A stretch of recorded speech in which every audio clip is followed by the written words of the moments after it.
Resilience comes from tough lessons learned.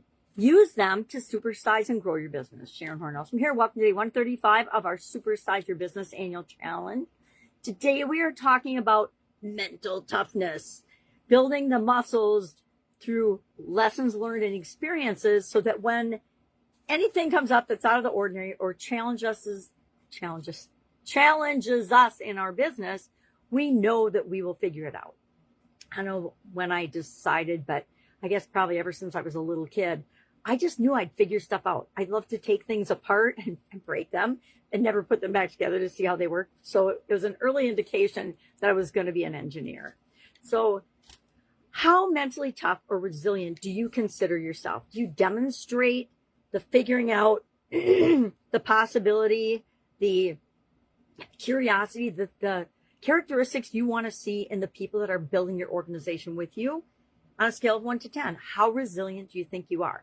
Doing hard things, and that's how everybody's describing it nowadays. We can do hard things. You can do hard things. And I caught myself saying that to my granddaughters the other day because they were trying to do something they'd never done before and getting frustrated that they weren't perfect at the first time they tried it. Now, I think it was yo-yoing. My middle granddaughter was learning how to yo-yo, and now she's great in like a day. She's just been playing with it and practicing, and she was showing her dad tricks last night. And I'm like, oh my God, when we decide we can figure something out, we're going to learn it, boom, before we know it, we get the results that we want. So how do we cultivate mental toughness or resilience? I call it resilience more than mental toughness, but during mental awareness or mental health and well-being month focus, I think we should talk about it as mental toughness as well. How do we build that resilience muscle? Just like anything else. We practice, we solve problems, we do hard things that take us to commit to figuring it out, and then we take the lessons that we learned there, and then when the next thing comes up, it isn't nearly as hard as we think it is. I used this today on myself recording this video. I am having trouble with Facebook. I record on Facebook because I'm visually challenged and it makes it easier for me. And for some reason, something's changed, and I'm not the only one because I searched it and all kinds of other people are having the same problem. So Facebook clearly has made some kind of a change preventing me from recording on my Supersize Your Business page. So guess what I did? I hopped on my Hop page and I'm recording it here, and it hasn't stopped yet and given me the, slow connection nonsense, because I know I don't have a slow connection because I just recorded the Supersize You annual challenge on my Sharon Horne-Ellstrom page. So there we go. We figure stuff out and we do hard things. A year ago, I would have been cursing and swearing about how frustrated I was with it. And today I'm just like, okay, I'm going to figure it out. And yesterday I did it on my phone camera, which takes forever to process. So I didn't want to do that again today. So I thought, what if I just try a different page? And it works. It's working. So resilience, how do we build it? By voluntarily or just building on the lessons that we've learned and the things we've had to figure out in the past. But we can actually speed up the process by choosing to do hard things. Like if we go for a walk or we're going to work out at the club, we just go a little bit further. We push ourselves a little bit further. It's like when we stretch our comfort zone. We just get to the edge and we tip one little toe out in doing something that we're a little uncomfortable with. And then pretty soon our whole body's jumped out of that comfort zone circle and we're doing things that we never thought possible for us. We can do it. Cold showers. I'm not a cold shower person, but if that works for you, go ahead and do it. I know my son does the cold plunge and the cold shower thing.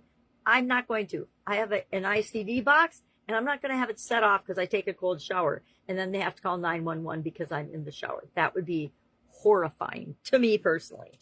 Our comfort zone. I talk about the comfort zone a lot because I have learned that everything within my comfort zone is fine and awesome. I've already done it. It's got all my lessons learned. It's got everything that I've figured out before that was a problem or a challenge for me. But if I just stay in there, I'm not going to grow. And I have got to grow. Continuous improvement is one of my core values. And so if I start to get antsy in a situation I'm in, like today I'm launching the Supersize Your Business School community because I never launched it. I just did it and didn't tell enough people really about it. And now I've got a big project and a mastermind that I'm rolling out. It's going to start July 1st by application only. But I wanted to get the word out about that. And the best place to do that is in our own community. But then I know it's time to grow that community too. There's so much value and so many things we can do in that group. If you would like to be a part of that, just put supersize in the comments below and I'll send you the link. But today, how do we do hard things? I challenge you in the comments below to share the toughest challenge you have ever overcome in your life. Maybe it's you had an illness and you're still here today. I've done that more than once. I actually died and came back. So that's a pretty big challenge that I've overcome. And you know what? Once you do that, anything else we're afraid of, it sort of pales by comparison. That's why I like to think about and cultivate my own little collection of what are all the hard things I've overcome. A whole lot of them, a whole lot of adversity. And I can use those to fuel me and prove to myself, yes, I can totally do this. And you can do the same thing. So today, I challenge you to take one challenge that your business is experiencing right now and figure it out. No more excuses, no more postponing, no more anything. At least map out a plan. Heck, if you use AI, ask AI how others have solved this problem or challenge before. I guarantee you're not the only one that's having this challenge right this instant. You're probably one of thousands. I'm in a community right now where we're doing a big challenge, an intentional stretch our comfort zone thing. And for me, it's a big stretch my comfort zone.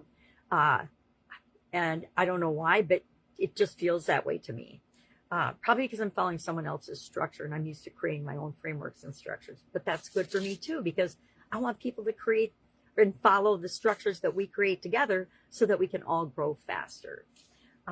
But any problem that you've got, just pick one. It does not have to be the be all and end all of all your challenges and problems. Just pick one problem that you know you can knock out of the park and solve right now and implement the solutions for that. And then take the lessons learned and create your own. Hey, this is how we deal with challenges and problems. We don't wallow in it. We don't bitch and moan and complain. We don't go to our boss and say, oh, woe is me, I can't figure this out, and expect them to solve the problem for you. We build leaders throughout every layer of our organization. At least that's what I do. I found it's a lot more fun to work that way. You can look at your patterns of dealing with challenges and problems and setbacks and obstacles and look for how you've done it in the past. Take the things that have worked and leave the things that didn't work behind. And build on your strengths and the things that have worked for you in the past. That's one of the fastest, easiest ways to build resilience. And I'm a huge believer in continuous improvement and lessons learned and pushing our comfort zone. I think you'll hear me talk about that ad nauseum sometimes. So that is our challenge for today. If I can help you in any way, will you please ask? You can direct message me. You can ask in the comments below. You can find me on the school platform. Secretly, that is the best way to get a hold of me. If you want my attention, if you want me to help with anything, if you just have a question you want to ask because it's been nagging at you, that is where you can find me. It's kind of my giving away the farm and the secrets to get access to me in the fastest, easiest way possible. All right, if I can help you, ask. Otherwise, have an amazing day, and I'll, of course, be with you tomorrow.